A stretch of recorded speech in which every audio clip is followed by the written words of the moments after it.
Welcome to Ravensdale Bible Academy. Today's course is Introduction to Marriage, and today's lesson is Qualifications of Godliness. And so when we're looking at marriage and we're looking at what we want in a partner, well, we get confused. The world tells us we want somebody who's very, very attractive. The world tells us we want somebody who has, rippling muscles, an 8-pack, beautiful long flowing hair, pretty face.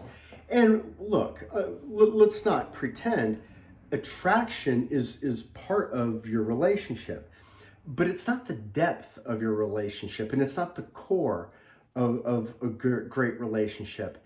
And so when we're asking ourselves, well, what is it that I'm really supposed to want in that other person? This is why we spend time dating, or as I like to say, interviewing. Think of it like this: you're in an interview process, and what do you want to understand? You want to know, am I dealing with a good person? Am I dealing with a godly person? Am I really dealing with somebody who's serious about the things of the Lord?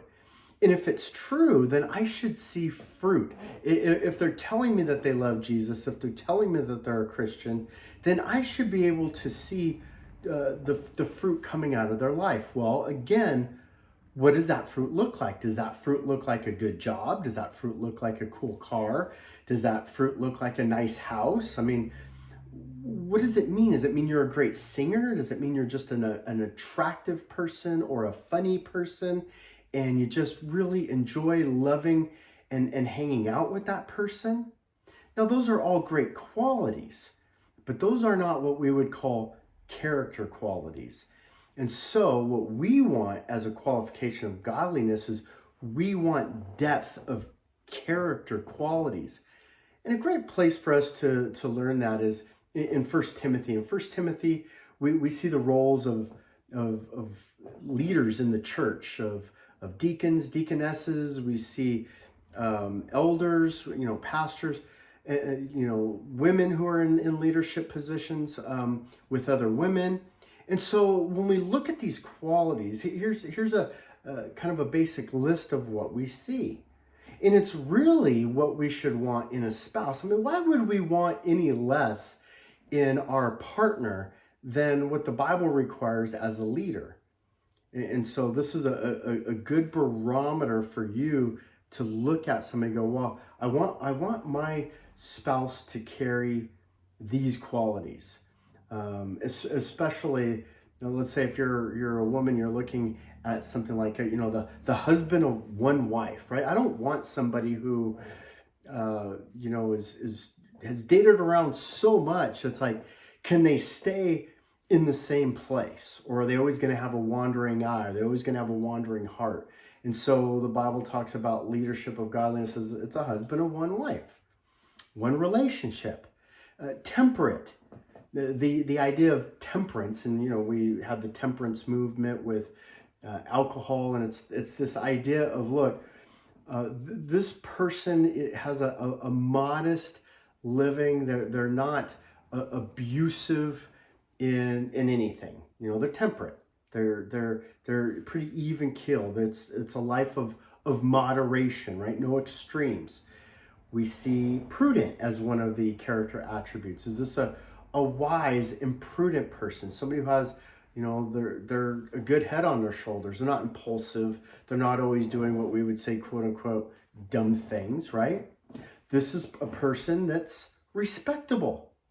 1 Timothy talks about somebody who's respectable. And 1 Timothy 3, 1 through 13 especially kind of gives us this list. And so somebody who has respect, other people praise them, other people think highly of them. We want somebody who's hospitable. That was one that was kind of shocking to me, because as a guy, as an athlete growing up, it's like the idea of hospitable.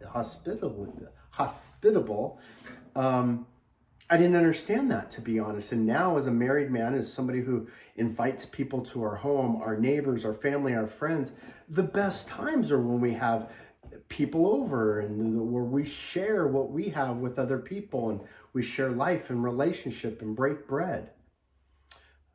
Somebody who's able to teach.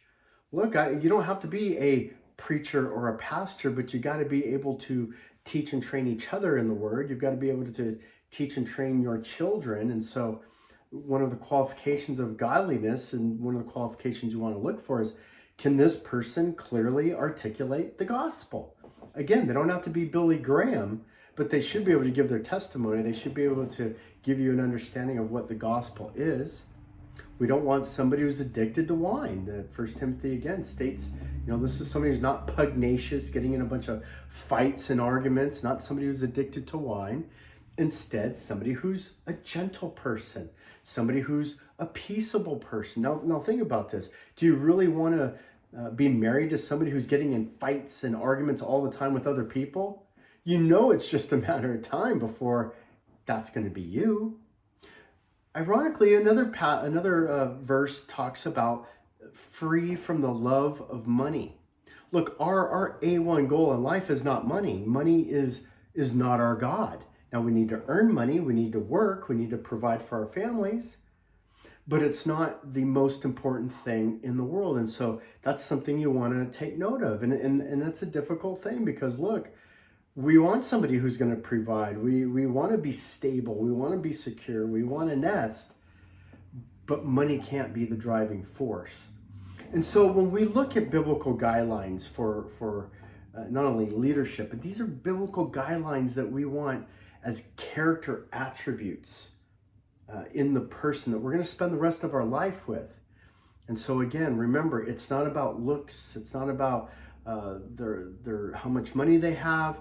It's not about how popular they are, how athletic they are, how great they can sing. What we want is biblical qualifications of godliness.